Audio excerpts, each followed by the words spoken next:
علیکم ورحمۃ اللہ وبرکاتہ۔ معزز ناظرین، عزیز طلباء کرام، آج کے سبق میں ہم پڑھیں گے وجوہ اعراب میں سے چوتھی وجہ، یعنی اس میں متمکن کے اعراب کی چوتھی قسم۔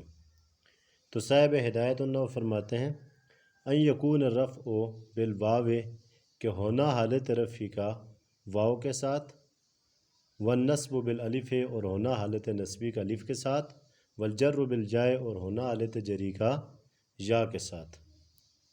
یہاں سے جیسا کہ اس سے پہلے ہم نے 3 قسمیں پڑھی، ان 3 قسموں کا تعلق اعراب بالحرکت کے ساتھ تھا، تو اعراب بالحرکت سے جب فارغ ہوئے تو اب اعراب بالحرف لفظی کو ذکر فرما رہے ہیں۔ تو فرمایا کہ چوتھی قسم اعراب کی کہ حالت رفعی واو کے ساتھ ہوگی، جبکہ نصبی الف کے ساتھ، اور حالت جری یا کے ساتھ ہوگی۔ تو پھر اس کے بعد فرماتے ہیں وَيُخْتَصُّ بِالْأَسْمَاءِ السِّتَّةِ مُكَبَّرَةً مُوَحَّدَةً مُضَافَةً إِلَىٰ غَيْرِ یاء الْمُتَکَلِّم، کہ یہ جو اعراب کی ہم صورت بیان کر رہے ہیں یہ اسماء ستہ کے ساتھ خاص ہے۔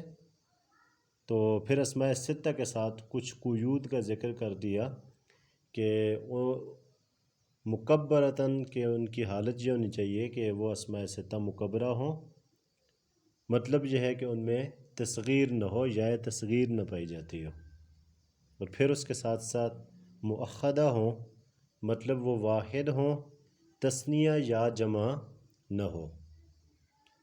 اب انہوں نے فرمایا مکبرہ ہوں مصغرہ نہ ہوں، اس کی کیا وجہ ہے؟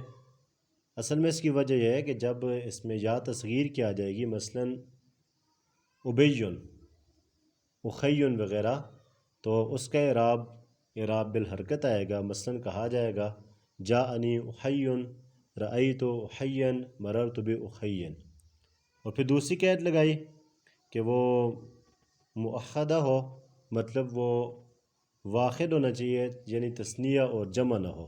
مثلاً تثنیہ اور جمع کا تو اپنا اعراب آگے بیان بھی کیا جائے گا، جیسے کہا جائے گا جاءنی ابوان، رأیت ابوین، مررت بابوین وغیرہ، اور پھر جمع بھی نہ ہو کہ جمع کا اعراب بھی الگ طور پر ذکر کر دیا گیا۔ اور پھر ساتھ انہوں نے فرمایا مضافۃً الی غیر یاء المتکلم، کہ وہ مضاف ہونا چاہیے مگر مضاف بھی غیر یاء متکلم کے۔ جب مضاف کہہ دیا، یہ تیسری قید ہے، اس قید کا فائدہ یہ حاصل ہوا کہ یہی اگر 6 اسماء اضافت سے مجرد ہو کر آتے ہیں، مثلاً ابن، اس صورت میں ان کے اعراب بالحرکت مفرد منصرف صحیح والا اعراب آئے گا۔ کہا جائے گا جاءنی ابن، رأیت ابن، مررت بابن، اور پھر کہا کہ مضاف بھی الی غیر یاء المتکلم، یہ چوتھی قید ہے، چونکہ اگر یاء متکلم کی طرف اضافت ہوگی تو اس وقت اس کا اعراب لفظی نہیں ہوگا بلکہ تقدیری ہوگا، جیسے کہا جائے گا جاءنی ابی، رأیت ابی، مررت بابی۔ اب یہ 4 قیود انہوں نے لگائی ہیں، اگر یہ چاروں قیدیں پائی جاتی ہوں اس وقت ان 6 اسماء کا، انہیں اسماء ستہ کہا جاتا ہے، چونکہ یہ 6 اسماء ہیں، اور بعض نے ان میں سے 5 کو ذکر کیا بعض کتب میں اور افعال خمسہ کا نام دیا، اور انہوں نے یہ 6 اسماء جو یہاں ذکر کیے گئے ان میں سے تیسرے نمبر کا یعنی حنو کا اسے ذکر نہیں کیا۔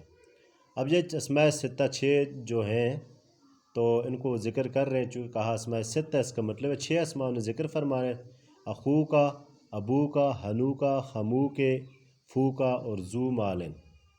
آگے اضافت ہے، یعنی اخو، ابو، حنو، خمو، فو اور ذو، یہ 6 اسماء، انہیں اسماء ستہ کہا جاتا ہے۔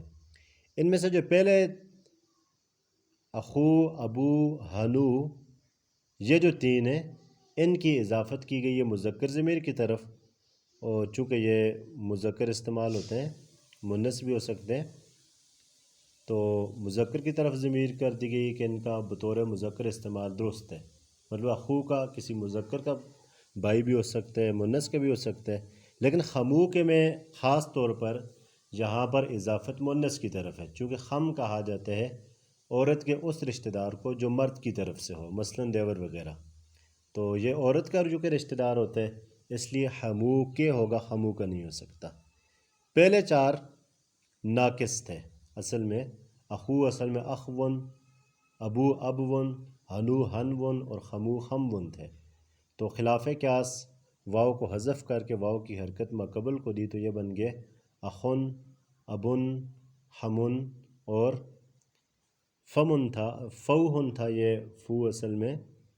تو یہاں پر بھی اس کی ہا کو حذف کر دیا گیا خلاف قیاس، اور پھر یہ بن گیا فو۔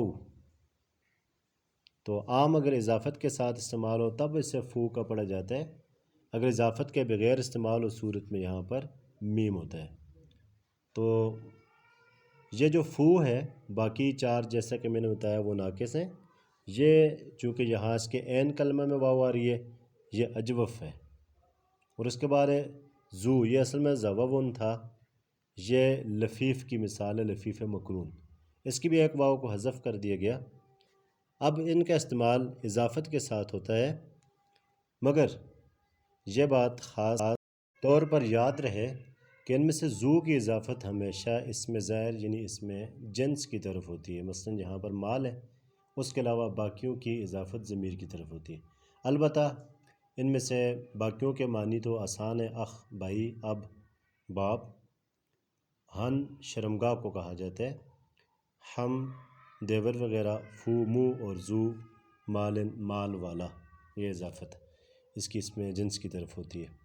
البتہ ان میں سے جو ہن ہے اس کا عام طور پر استعمال نہیں ہوتا، اس لیے بعض نے افعال خمسہ کو ذکر کیا۔